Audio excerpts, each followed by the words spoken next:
ruschalab aytganda исключительный, ya'ni istisno holatlari kimdir chiqib otib tashlagan va uni kibersportga bog'lashgan, lekin millionlab odam o'ynaydi, hammasi unaqa otadigan odam bo'lib ketmagan. Bu bir. Ikkinchidan buni nima keragi bor? Sport jamiyatga foydasi bor. Mana nayza uloqtirish sport turi bor. Nayza uloqtirish Jamiyatga foydasi. Misol uchun, agar shunaqa qaraydigan Azam, bitta narsa. Mana shu mana bloger ekanlar. Mana nayza sportda nima keragi bor deyapti. Ana bu kishini gavdasini qarang-da, qo'liga nayza bersang.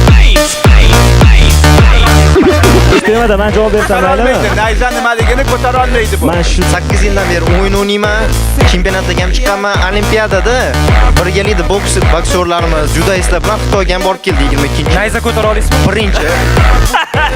Okay. Ishonmaysizmi? Aziz 8 yil davomida necha topdingiz? Qancha daromad topdingiz? O'y sanab bo'lmaydi, ko'p. Nechta til bilaman deb o'ylaysiz? 7 ta til polностью bemalol 7 ta tilda siz bilan gaplashyapman. Kamida yarmi ingliz tilini ham, rus tilini ham biladi. Chunki PUBG'da TeamSpeak degan narsa bor. Komandani bir-biri bilan gaplashishi, shu o'tirgan bolalar hammasi rus tilida yoki ingliz tilida gaplashishadi. Biz shunaqa emas. Naborot o'sha ingliz, rus tili bilan tilimizda gaplashib TeamSpeak qilishgan. Azam, agar shu bola mani partnyorim bo'lsa, men umuman gapirmayman. Shotgan aytishyaptiki, kibersportsmenni ko'rinishi qanaqa deyishyapti.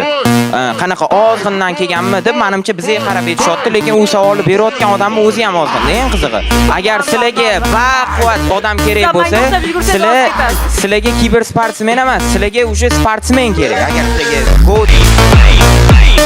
sizlarga odam kerak bo'lsa, keyin uyqularni ham, masalan, meni o'zimni ota-onam kontrol qilib, mavzuga qaytsak bo'ladimi? ozg'inlik bo'yicha